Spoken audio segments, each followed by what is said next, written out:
Bonjour à toutes et à tous, je suis François, lieutenant pour le commandement de la défense aérienne et des opérations aériennes.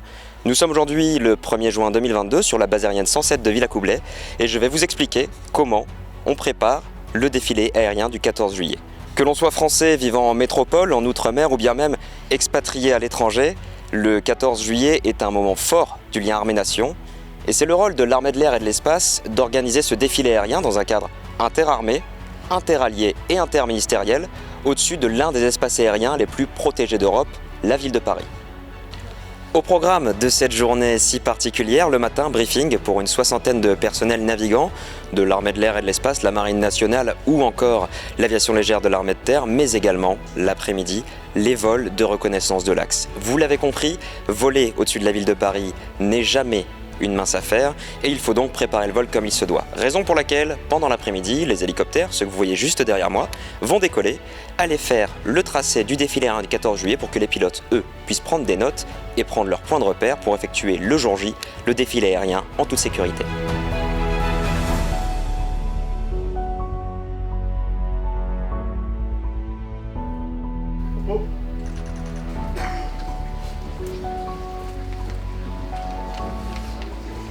D'être présent pour ce premier jalon important avant le défilé aérien du 14 juillet, dans 43 jours exactement.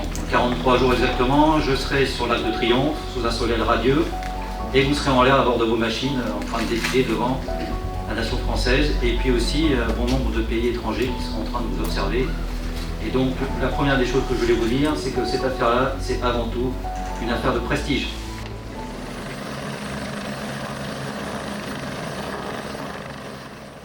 Pour préparer, coordonner et conduire un défilé aérien aussi important que celui de la fête nationale, il est nécessaire d'identifier un chef et ce chef, c'est le général Pénat. Mon général, bonjour. Bonjour, je suis le commandant second du commandement de la défense aérienne et des opérations aériennes et à ce titre, je suis en charge de coordonner et de gérer un peu ce défilé aérien au-dessus des Champs-Élysées le 14 juillet. Le principal axe de mon action, c'est le respect de la sécurité aérienne. Il est indispensable que tout se déroule dans les meilleures conditions, que nos concitoyens voient un beau spectacle, parce que ça doit rester un spectacle. Mais tout ça, ça doit se faire dans un environnement de sécurité aérienne totale.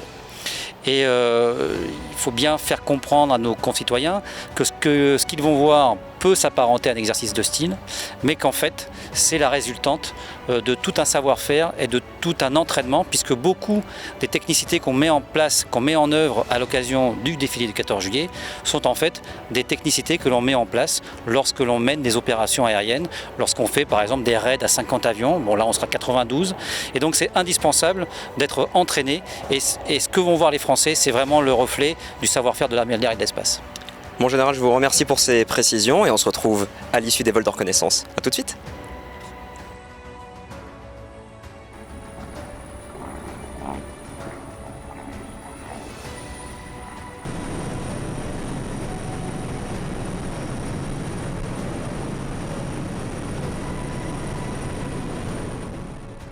Comme promis, on se retrouve juste après les vols de reconnaissance de l'axe du défilé aérien de la fête nationale et je me trouve en compagnie de la capitaine Marie.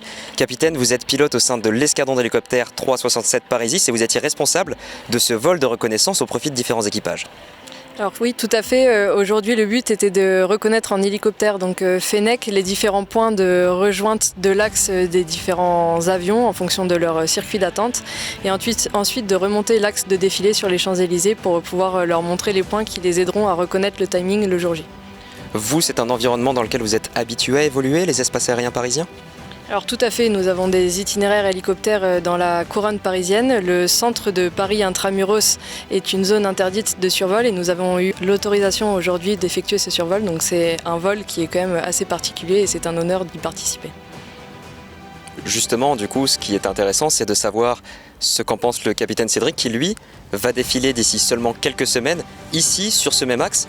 Alors lorsqu'on prend une machine qui est différente de celle avec laquelle vous avez l'habitude d'évoluer, comment est-ce qu'on voit les choses depuis là-haut et qu'est-ce que vous avez observé ? Bon, déjà, je rejoins un peu ce qu'a dit la capitaine Marie. Donc, déjà, pour elle, c'était un vol exceptionnel aujourd'hui. Donc, je vous laisse imaginer pour moi qui survole jamais Paris. Bon, c'est une étape qui est plus qu'importante, c'est une étape nécessaire. C'est toujours bien d'avoir vu en réel ce qu'on va rencontrer le jour J avec une pression supplémentaire, avec beaucoup d'avions dans la zone, avec un timing à respecter, avec des avions dans les ailes également, puisqu'on va être des patrouilles à plusieurs avions.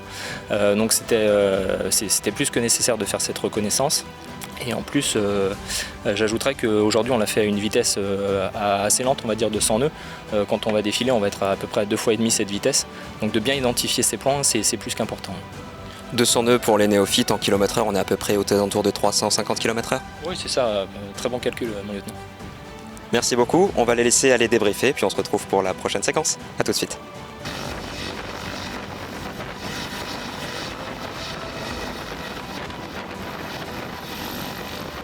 Vous le voyez, le parking est à présent vide, c'est la fin de cette première journée de préparation du défilé aérien de la fête nationale.